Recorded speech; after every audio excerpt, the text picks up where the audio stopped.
जय जोहार साथियों। हाल ही में बिहार में बामसेफ के राष्ट्रीय अध्यक्ष वामन मेश्राम जी की उपस्थिति में बहुजन मुक्ति पार्टी की महत्वपूर्ण मीटिंग संपन्न हुई। बिहार विधानसभा चुनाव को लेकर ये मीटिंग हुई, ऐसी जानकारी प्राप्त हो रही है।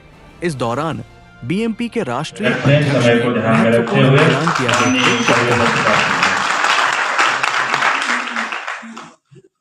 बहुत बहुत धन्यवाद माननीय संचालक महोदय, मंच पर उपस्थित मूल निवासियों के महानायक आदरणीय वामन मेश्राम साहब और बाकी हमारे सभी सम्मानित अतिथिगण, मेरे सामने बैठे हुए सभी बिहार प्रदेश के अलग अलग जिलों से पधारे हुए मूल निवासी बहुजन समाज का नेतृत्व कर रहे सभी सम्मानित साथी, माताएं, बहनों, साथियों, ये प्लानिंग मीटिंग इस साल की सबसे पहले तो मैं आप सभी साथियों को नई साल 2025 की हार्दिक शुभकामनाएं देता हूं बहुजन मुक्ति पार्टी की तरफ से। भारत मुक्ति मोर्चा भारत को विदेशियों से मुक्ति दिलाने वाला मोर्चा है। राष्ट्रीय पिछड़ा वर्ग मोर्चा, बहुजन क्रांति मोर्चा और राष्ट्रीय परिवर्तन मोर्चा संयुक्त रूप से इन चारों संगठनों के द्वारा जो राष्ट्रीय स्तर की ताकतें हैं, इनके द्वारा आगामी 9 अप्रैल को राष्ट्रव्यापी जेल भरो आंदोलन की तैयारी के अंतर्गत ये मूल निवासी बहुजन समाज जोड़ो यात्रा चलो गांव की ओर, चलो बूथ की ओर, इस अभियान के अंतर्गत यहां पर निकाली जा रही है पूरे देशव्यापी स्तर पर। और इसमें कुछ विषय साथियों यहां चर्चा के लिए रखे हैं। भारत के लोकतंत्र को बचाने के लिए ईवीएम हटाकर बैलेट पेपर से समस्त चुनाव कराने के लिए, ओबीसी की जाति जनगणना के संदर्भ में और आरएसएस बीजेपी द्वारा मूल निवासी बहुजन समाज के महापुरुषों का अपमान करने के विरोध में। तो ये प्लानिंग मीटिंग है एक तरीके से कि इतने बड़ी टास्क है पूरे राष्ट्रव्यापी स्तर की, उस कार्यक्रम को कैसे सफल बनाया जाए, उसके तहत ये कार्यक्रम आज यहां आप सभी साथियों को अवगत कराने के लिए रखा है। साथियों, 26 जनवरी 1950 को देश का संविधान लागू हुआ सार्वजनिक तौर पे। उसको 75वां संविधान स्थापना दिवस के रूप में अभी सारे देश और के लोगों ने मनाया। एक तरफ तो राष्ट्रभक्ति में सारा देश सराबोर था गणतंत्र दिवस पर, और दूसरी तरफ संविधान निर्माता की मूर्तियों को खंडित करने का काम, उनका अपमान करने का काम पंजाब और अलग अलग स्थानों पर डीएनए के अनुसार विदेशियों के इशारे पर सारे देश भर में चल रहा है। उसके पीछे सबसे बड़ा कारण है कि हमारे लोगों को मुख्य काम से हटा करके, उनका ध्यान भटका करके फालतू के कामों में उलझा देना, जानबूझ करके ऐसी षड्यंत्र कार्यक्रम उनके द्वारा कराए जाते हैं। अब इतनी बड़े कार्यक्रमों की घोषणा मेश्राम साहब के द्वारा हुआ है और बकायदा प्लान बना करके 3-3 महीने का फेस रखते हुए ये परिवर्तन के काम के लिए ऐलान किया गया है कि 9 अप्रैल और 1 जुलाई को, 9 अप्रैल को जेल भरो आंदोलन होगा और 1 जुलाई को भारत बंद करने का कार्यक्रम होगा। अब भारत कोई मोहल्ले बस्ती का नाम नहीं है, ये धरती का एक सबसे बड़ा भूखंड है भारत देश। उसको बंद करने का कार्यक्रम है, इस सरकार को हिलाने का कार्यक्रम है, कई बार इस सरकार को झुकाने का कार्यक्रम किया है। तो इतना बड़ा कार्यक्रम करने के लिए आज घोषणा करो और कल कार्यक्रम कर दो, सफलता नहीं मिलेगी। बाकायदा 3 महीने तक हम लोग प्लान बना करके इसके लिए कार्यक्रम बनाया गया कि 31 जनवरी यानी इस महीने की आखिरी तारीख तक पूरे भारत में लगभग 500 जिलों के अंदर में अपनी कमेटियों का पुनर्गठन करेंगे। और उसके तहत हमने बिहार में बहुजन मुक्ति पार्टी की कमेटियों का नई भर्ती करते हुए, कुछ लोगों को स्टेट में प्रमोशन करते हुए नए सिरे से नई जान फूंकने का काम अपनी पार्टी के संगठन में किया। और ऐसे ही मातृ संगठन और हमारे सहयोगी संगठन के साथियों को भी करना चाहिए, कुछ कर भी रहे हैं।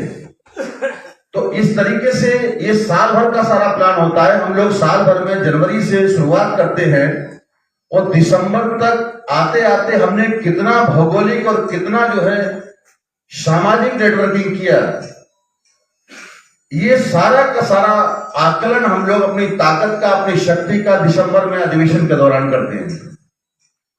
कितनी बार आंदोलन के माध्यम से हमने सरकार को हिलाने का कार्यक्रम किया। तो आज ये जो आप देख रहे हो देश के अंदर में बीजेपी के नेतृत्व वाली जो एनडीए की सरकार है, ये हमारे और आपके सहयोग साधन की वजह से और इस देश के ग्रेट लीडरशिप मेश्राम साहब के नेतृत्व की वजह से ही एक टांग पर खड़ी सरकार है। ये पूर्ण बहुमत की सरकार नहीं है, लंगड़ी सरकार है। ये नीतीश कुमार जी के समर्थन पर चलने वाली सरकार है, चंद्रबाबू नायडू जी के समर्थन पर चलने वाली सरकार है, जो मुद्दे पिछले 10 सालों के अंदर में रट्टा लगा लगा करके पूरे देश और गांव-गांव तक पहुंचाने का काम किया। आज इन नेताओं की मजबूरी बन रही है उन पर बात रखने के लिए। तो ये लंगड़ी सरकार के पीछे भी पिछले दशकों का तैयारी है, आप लोगों की मेहनत है। और अभी ये जो 9 अप्रैल को जो बहुत बड़ा एकदम से करोड़ों लोग अपने मुद्दों के लिए, अपने मान सम्मान के लिए जो जेल के अंदर जाने वाले हैं, 31 राज्यों में धरना प्रदर्शन करके रैलियां निकालते हुए करोड़ों लोग जो जेल भरने के लिए तैयार होने वाले हैं अपने उद्देश्य के लिए, अपनी गुलामी को खत्म करने के लिए, ये उसके लिए सारी तैयारी चल रही है। उसके तहत आप लोगों को जानकार, ज्ञानवान बनाने के लिए करना क्या होगा? तो अगर एक लाइन में अगर समझा जाए, केवल सिंगल लाइन में, तो भारत के 6 लाख गांव में रहने वाली 6000 जाति के टुकड़ों को जोड़ने का कार्यक्रम है। 6 लाख गांव में हमारे समाज के लोगों को, हमारे देश के मूल निवासियों को, मुट्ठी भर विदेशियों ने, जो डीएनए के अनुसार भारत के रहने वाले लोग नहीं है, उन मुट्ठी भर विदेशी लोगों ने 6000 जाति के टुकड़ों में बांटने का कार्यक्रम हमारे लोगों को किया है।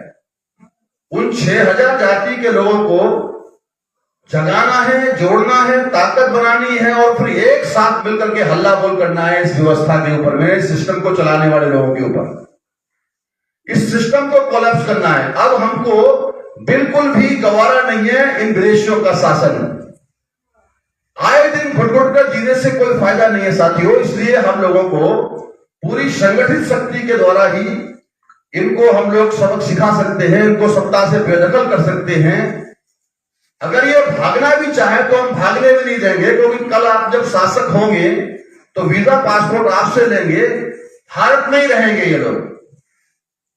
भारत में रह करके इनके शरीर पर जो तमाम चर्बी चढ़ी हुई है, वो चर्बी को गलाने का काम आप लोगों के द्वारा होगा। उनसे काम करवाया जाएगा, उनसे पत्थर तोड़वाए जाएंगे, उनको बहुत सारे जो काम है वो सारा काम करवाने की बात है। लेकिन उससे पहले ये सारी तैयारी करने का मामला है साथियों। दुश्मन अपनी ताकत को बढ़ाने के लिए और सत्ता पर काबिज रहने के लिए हमारे ही मूल निवासी पार्टियां चलाने वाले, जो राजनीति करने वाले नेता लोग हैं, उनको स्टेपनी की तरह से इस्तेमाल करते हैं, उनको गाड़ी के चक्के की तरह से इस्तेमाल करते हैं। और जब तक वो उनकी व्यवस्था में उपयोगी रहते हैं तभी तक केवल उनका सहारा सहयोग लेते हैं। अगर उनका उपयोग खत्म हो जाता है या उनके सामने वो संकट पैदा करना शुरू कर देते हैं तो उसी समय उनको निकाल करके बाहर कर देते हैं। किसी दूसरी जाति के अंदर में वो लोग नेतृत्व खड़ा करते हैं और उसके लिए पैसा लगाते हैं। ये जातिगत नेता जो नई नई पार्टियां बनाने का काम कर रहे हैं, वो उनको कुछ एक आध सीट का फायदा तो हो सकता है, मगर देश की व्यवस्था बदलने के लिए वो आज काम नहीं कर रहे हैं। केवल बहुजन मुक्ति पार्टी ही देश में स्ट्रक्चरल चेंज लाने के लिए राष्ट्रव्यापी स्तर पर एक बड़ी ताकत बन गई है। आप लोगों ने 2 गठबंधनों का नाम सुना होगा, अक्सर करके टीवी पर, अखबारों में पढ़ते होंगे, सुनते होंगे, मोबाइल पर देखते होंगे। एक एनडीए गठबंधन है जिसका नेतृत्व भाजपा करती है, भाजपा के नेता लोग करते हैं। दूसरी तरफ इंडिया नाम का गठबंधन है जिसका नेतृत्व जो है वो कांग्रेस के लोग करते हैं, कांग्रेस पार्टी करती है। एक में 38 दल शामिल है, दूसरे के अंदर में 27-28 दल शामिल है। ऐसा 2024 के पहले अखबारों में आपने पढ़ा होगा। बिहार हो, चाहे उत्तर प्रदेश हो, चाहे राजस्थान हो, गुजरात हो, या साउथ इंडिया के देश के अपने अलग अलग राज्य हो या बंगाल हो, वहां जो क्षेत्रीय पार्टी के लोग उभर रहे हैं, क्षेत्रीय सरकारें बन रही हैं, राज्य स्तर पर मुख्यमंत्री हैं, उन मुख्यमंत्रियों को जो स्वतंत्र रूप से अपनी ताकत खड़ी करके अपना मुख्यमंत्री बन रहे हैं, जैसे बिहार में नीतीश कुमार जी हैं, तो उन लोगों का सहारा लेकर के उनकी ताकत को कमजोर करने के लिए डीएनए के अनुसार विदेशी लोगों ने ये दो गठबंधन तैयार किए, क्योंकि वो ऐसा मानते थे, जो अकेले के दम पर चुनाव लड़ते थे कांग्रेस पार्टी के लोग किसी समय पर, भारत में जो राजनीतिक उथल पुथल हुआ मान्यवर साहब काशीराम जी के द्वारा, देश में जन जागृति हुई, बहुजनों के अंदर में नेतृत्व का निर्माण हुआ अलग अलग जाति समुदायों में, तो दुश्मनों को लगा कि अब हम अकेले के दम पर चुनाव नहीं लड़ सकते हैं, ना जीत सकते हैं, सरकार तो बनाना बहुत दूर के बात हो जाएगी। तो उन्होंने गठबंधन की राजनीति शुरू किया। फिर उन्होंने गठबंधन बनाने का कार्यक्रम शुरू किया, तो उन्होंने छोटे भैया जितने भी नेता थे जो अपना प्रभुत्व रखते थे अपने अपने क्षेत्रीय स्तर पर, उनको शामिल किया, उनका सहारा लिया और उसके बाद में सत्ता में काबिज हुए। उनको राज्यों की कमान दे के रखी। साथियों, एक समय था इस बिहार के अंदर में जब लालू प्रसाद यादव जी ने, जब वो सक्रिय राजनीति में थे, तो बिहार की सरजमी पर आडवाणी के रथ को रोकने का कार्यक्रम किया। वो सोनिया गांधी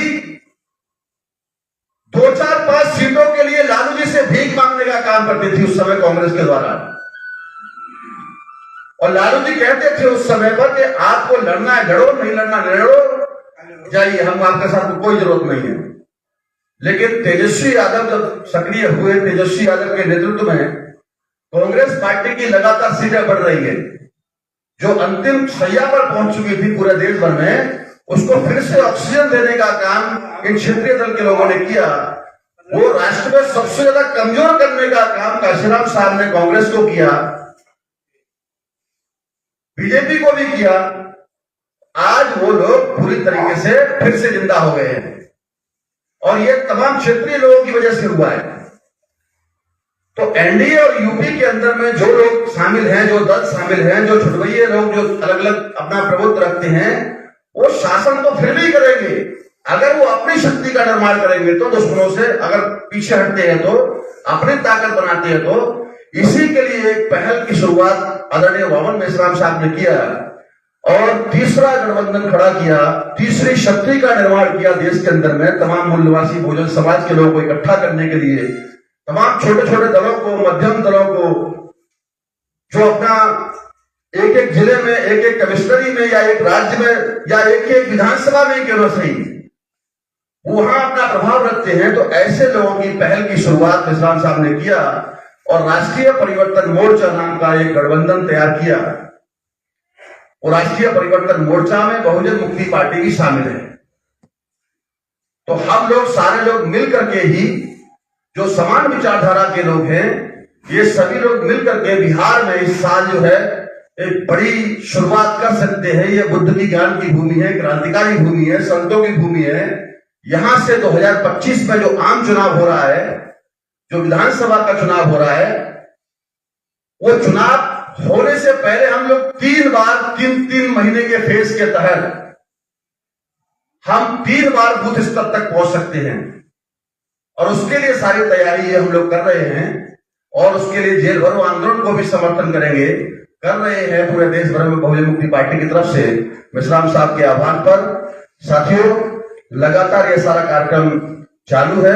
जो देशभक्ति का सर्टिफिकेट बांटने का काम शासक जाति के लोग कर रहे हैं, विदेशी लोग कर रहे हैं देश के अंदर में, वही लोग लोकतंत्र को और देश को खतरे में डालने का काम कर रहे हैं। और अगर वो संविधान की बात करते हैं, बाबा साहब की बात करते हैं, बीजेपी एनडीए के लोग या कांग्रेस के लोग, तो ये सबसे बड़ा धोखा है। हमारे लोगों का वोट बटोरने का सारा कार्यक्रम है। आपने 24 के चुनाव से पहले देखा होगा, इंडिया गठबंधन के लोग नारा लगाते थे, राहुल गांधी नारा लगाते थे, देश बचाना है, संविधान बचाना है, बाबा साहब अम्बेडकर के संविधान को बचाना है। और इंडिया गठबंधन के लोग यही सोच करके कांग्रेस को या फिर उनके सहयोगियों को वोट डालने का काम कर रहे थे। अभी संविधान खतरे में, देश खतरे में है। देश के निर्माता की अपमान हो रहा है संसद के अंदर में। अमित शाह कह रहा है अम्बेडकर अम्बेडकर अम्बेडकर करने से तो अच्छा है कि आप भगवान का नाम लिए होते, 7 जन्म आपके सुधर जाते। एक फैशन बन गया है, तो कोई भी उतरा नहीं है उसको सम्मान दिलाने के लिए। इसलिए साथियों, हम लोग ये 3 बार समाज में जाने के बाद आखिरी में हम इस्लाम साहब से अनुरोध करेंगे कि हम लोग अपना गांव-गांव अभियान चला रहे हैं बिहार में और सारे देश भर में। आगामी 24 या 25 सितंबर को दलाल भगों का जन्मदिन है। पूना पैक्ट दिवस होता है 24 सितंबर को। 2025 में बहुत लंबा समय हो जाएगा और बिहार की राजनीति में अगर बदलाव चाहते हैं तो मेरा ऐसा प्रस्ताव है कि बिहार परिवर्तन महारैली के तौर पर ये जनवरी में ही हमारा यह प्रस्ताव है। आगामी 25 सितंबर को बिहार की राजनीति में परिवर्तन लाने के लिए, बदलाव लाने के लिए और जनता को न्याय दिलाने के लिए गांधी मैदान में लाखों लोगों की महारैली का आप आगाज करेंगे। ऐसा मैं यहाँ पर माननीय मालवीय साहब के सामने प्रस्ताव रखता हूँ और उसके लिए हम बिहार में सारी ताकत झोंकने का काम करेंगे बहुजन मुक्ति पार्टी के द्वारा। उसी समय लगभग चुनाव की घोषणा हो जाएगी और उसी समय फिर हम लोग जो है यहाँ से बिहार की जनता को न्याय दिलाएंगे और एक बड़ा परिवर्तन ला करके बिहार में अपनी सरकार राष्ट्रीय परिवर्तन मोर्चा के तहत बनाने का काम करेंगे। यही बात मुझे आप लोगों तक पहुंचानी थी। बाकी का 3 मुद्दों पर विस्तार से मार्गदर्शन करने का काम आदरणीय मिश्रा साहब करेंगे। बहुत बहुत शुक्रिया, धन्यवाद। जय वनवासी, जय भारत।